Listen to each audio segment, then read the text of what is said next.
Keeping Up with Jones, the Lonnie Jones podcast adventure, is sponsored by SJ&L General Contractors.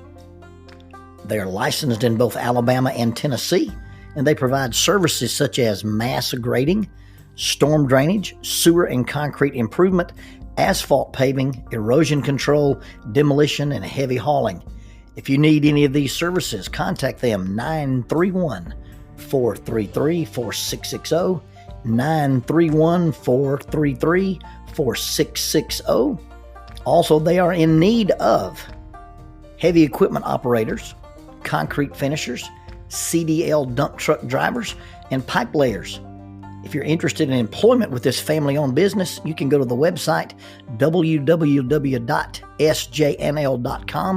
That's www.sjnl.com.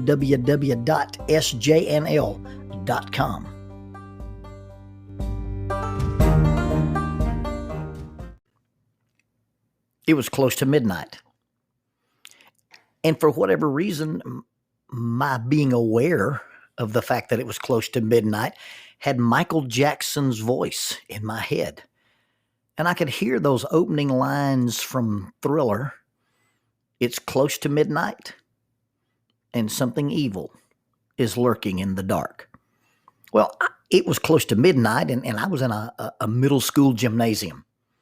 I had been asked, actually commissioned, to come in and to paint the logo for the school on their gymnasium wall. The assistant principal had been a student of mine, and she knew that I played around with an airbrush and said that their art teacher could paint this logo, but she was afraid to get up that high off the ground. I said, well, if you'll let me bring my toys into the gym, I'll be glad to do this for you guys. And so they have given me access to the gym when nobody else was around. And so here I am in an utterly dark gymnasium. There's a thunderstorm outside, and it's close to midnight. I've taken my slingshot. This is a single pole slingshot. It's about 8 feet tall. And I've shot a weighted bag with a string over the rafter. Now, these rafters are tubular steel. They're not I-beams, and they're not wooden. These are pretty serious little metal rafters. I've shot this line over the rafter. I've used that line to drag a substantial rope, a rappelling rope, over this. And so now I've got two ropes hanging down. Well, I've got two ends of the same rope hanging down. One side of that rope is going to be connected to me. The other side of that rope will run through a device known as a gree-gree. A gree-gree is a device that is used to belay a climber. It's not necessarily designed for solo or self-belay. There are some devices out there. The Soloist is one. A company makes a thing called a silent partner. Petzl makes a thing called a shunt. You can use a mini traction. There's all kind of little toys out there. And so here I am. I've got a 22-foot extension ladder. It's leaned against the wall of this gymnasium, and I've got this sort of made-up version of a self-belay device, and I'm going to climb up this ladder and paint this logo. Now, this ain't my first rodeo. I have been working in the world of self-belaying for a number of years. My first really foray into that was on a bright sunny afternoon, and I was climbing an oak tree. Now, when I say it was before this, don't get in your mind that on this sunny afternoon, I'm in this oak tree and I'm 12 years old or I'm 14 years old. No, I'm an adult. I'm supposedly a grown man. And I've used my system, the slingshot system and the pull rope to secure a rope into this oak tree. And I'm climbing into this tree, and then I'm practicing rappelling out of it. Now, it's not super, super high because I'm trying to get some reps in. And so I'm out there by myself.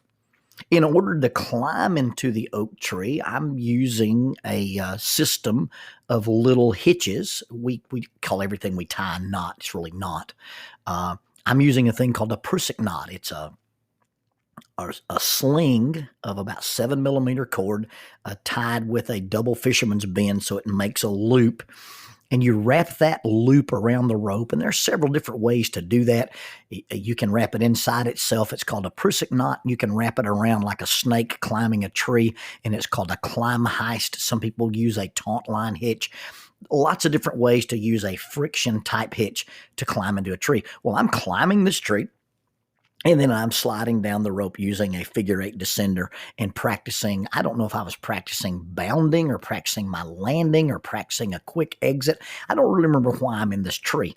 This tree's located on the property where we used to live at Stacy Circle.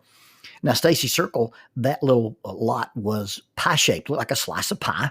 The house sat at the front of the pie, and the trees were at the back of the pie. And I'm out there by myself climbing in this oak tree. For whatever reason, I get up into the boughs of this tree, and I begin to think about the way this little prusik knot works. See, if you wrap that rope around the bigger rope and you don't tighten it, it'll slide up, it'll slide down, it'll slide multi-directional.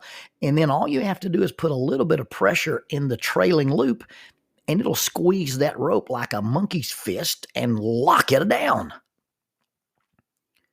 And that's when I thought, wow, what if I could get this prusik knot to loosely travel with me, maybe keep a little pressure on it with my hand, maybe push it, find some way to loosely slide down the rope with the prusik knot on it as I rappelled. And then if something went awry and I were to let go of this rope, it would catch me automatically. I wonder if that would work. And if it would work, I've revolutionized the climbing world. I've created a way to rappel, and you don't have to have a person on the bottom as your safety man. I found a way to rappel and eliminate some of the accidents that happen when somebody gets out of control. Well, immediately when you have an idea like this and you realize that if you don't field test this and prove it immediately, somebody's going to steal your Nobel Prize. So standing there in the boughs of this oak tree, I put my figure eight into the rope. I clipped the figure eight to my harness. I wrapped this prusik knot onto the main line, attach it to my harness with a lanyard. It's very important to note that I put this prusik knot above my rappel device and not below it. I looked right. I looked left, I compressed my legs, and I jumped out of the tree, and about the middle of my first bound, I just let go of everything, and sure enough, my prusik knot caught me. I was ecstatic. This is unbelievable. I am going to revolutionize the climbing world if I live to get out of the tree. You see, a prusik knot, when it is locked up, a 3-wrap prusik knot requires about 1,500 pounds of pressure to move it. I've only had one of them slide in my life, and this was years later. And we had a prusik knot on a tree, on a rope that was attached to a tree, and we were trying to pull it with a pickup truck, creating a vector pull to make the tree fall in a certain way. And my prusik knot slipped. Well, it didn't really slip. It burned through the rope. It glazed the rope with the pressure.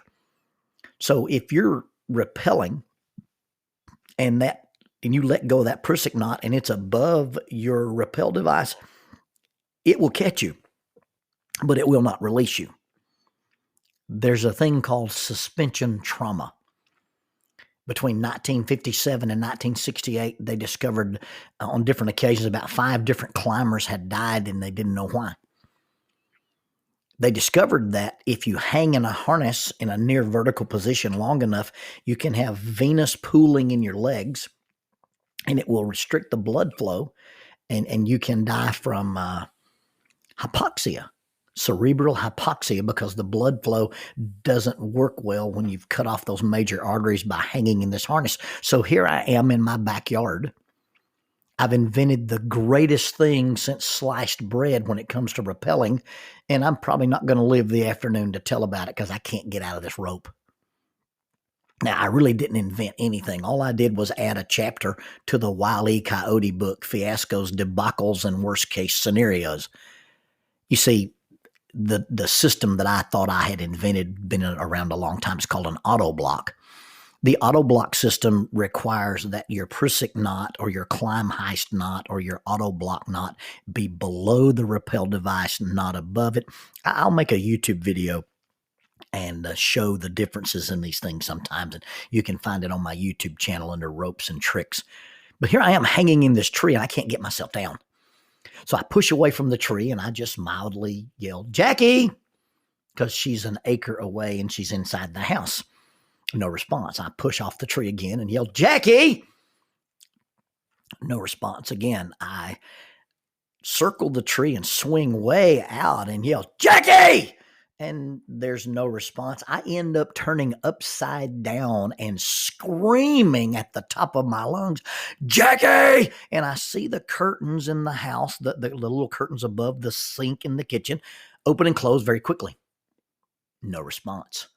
I'm hanging in this rope and I am now bellowing, Jackie! She comes out on the deck, puts her little hands on her hips and says, I see you already. You're as bad as some little boy, and goes back in the house and closes the door. A prusik knot under weight will not move, but you can untie your own harness while you're suspended in the air and fall to the ground. So here I am in the Meridianville Middle School gym. And instead of using a prusik knot, I'm using my belay device. I'm using this gree so that if I fall from this ladder, I will not impact the floor. See, people don't die from falling. It's the ground that kills them, a sudden deceleration trauma. Well, I'm climbing up this ladder. It's dark. I'm pulling this rope through this makeshift belay device. I am way past the little sticker on the ladder that says, do not climb beyond this point. In all actuality, I'm standing on the tippy top of the frame of the ladder, not the rungs. I'm standing on the two parallel lines that go up the ladder, and I'm on my tiptoes. I'm leaned into this wall. I've got a pencil and I'm trying to see this outline. See, the outline of the eagle got suspended onto the wall because of an overhead projector. Overhead projectors are the things that we used to use before we had a PowerPoint. And so here I am with this projected image up on the wall. I'm on my tiptoes. It's dark. There's a thunderstorm outside. It's close to midnight. And there's something evil lurking in the dark. And I begin to think about horror movies that involve abandoned buildings or old high schools. I begin to think about the things that lurk in basements and caves and tunnels. I have some thoughts about Stephen King's It. I think about heffalumps and woozles and vampires and werewolves. And about the time those thoughts really materialized in my brain, the roach bug decided to come see me. I assume it was a roach bug. But a roach bug landed. Well, he didn't land on me. Had he landed on me, I'd have probably yelled something and knocked him off. What he did was he landed on my overhead projector. And when this creature came out of the dark and landed on my overhead, he hit the wall somewhere around 3.5 or 4 feet tall and just landed right there out of the dark, appeared out of nowhere. You talk about a reaction. Now, I know better than to leave this ladder. I know that my suspension system is at best a worst case scenario thing. This thing wasn't designed for me to bail out and rappel on. But I left the ladder. Dr. Joseph Ledoux in his book Anxious says, we do not run because we're afraid. We say that we're afraid because we run. With all due respect to Dr. Ledoux, I think sometimes you run because something jumped out of the dark and it looked like a 4-foot size roach bug and you're smart enough to get away from it and you choose to run. The problem is that the very thing that was designed to keep me from falling to my death or serious injury was now keeping me from fleeing, because when I left the ladder with the full intention to keep running. My mind had forgot the fact I'm 20-something feet in the air. And so when I bailed off the ladder, I ran away from the roach bug and swung right back to it. It was ridiculous. I remember hanging there in the dark, swinging out of the light and into the light, out of the light and into the light. I remember one time just turning and watching my shadow, and when I moved back into the light, I waved at my shadow on the wall. You see, the very thing that was designed to keep me secure, the very thing that was designed to keep me safe, was now serving as an anchor to trap me in place. We wrap ourselves up in all kinds of things for security.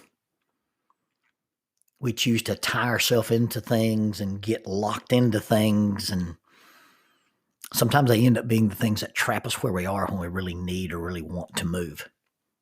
Now, my desire to leave, my desire to move, my desire to run away was actually superfluous. I didn't have a need to run away from a shadow of a roach bug. It was not a giant mutant killer roach bug. It was the shadow of a tiny little bug. But I let that little roach bug hit that screen, and when it popped up on the wall, it was out of proportion. You see, had I not already been expecting bad things, had I not already been thinking negative thoughts, had I not already been looking at the worst case scenarios, it's close to midnight, and something evil's lurking in the dark. See, had I not been already thinking the negative thoughts, I would not have overreacted to a harmless little bug that was blown out of proportion. See, that's how we end marriages. That's how we ruin friendships. That's how we end up quitting jobs. That's how we end up with fellowship issues in church. That's why churches split. See, we already are in a situation, and maybe we're vulnerable. Maybe we're doing something that's foolish. Maybe we're in a place where we're compromised. Maybe we end up where we are, and it's not out of the best judgment, but in the back of our minds, we're expecting something bad.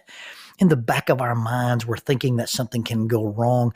And if you already brought that into your perspective, then when something does happen, something minor, like a roach bug, a tiny little insect, if you already brought that in with you, then when that shadow hits the wall, you don't see the bug, you see the shadow, and you react to something that's blown out of proportion. Giving people the benefit of the doubt, thinking best about people, anticipating good rather than bad goes a long way to protecting us from jumping to conclusions, jumping at shadows, or jumping away from shadows. You see, all it takes is my expectation, my preconceived ideas about you or them or anything for me to take something that's very little and very harmless and make it bigger and scarier than it really needs to be.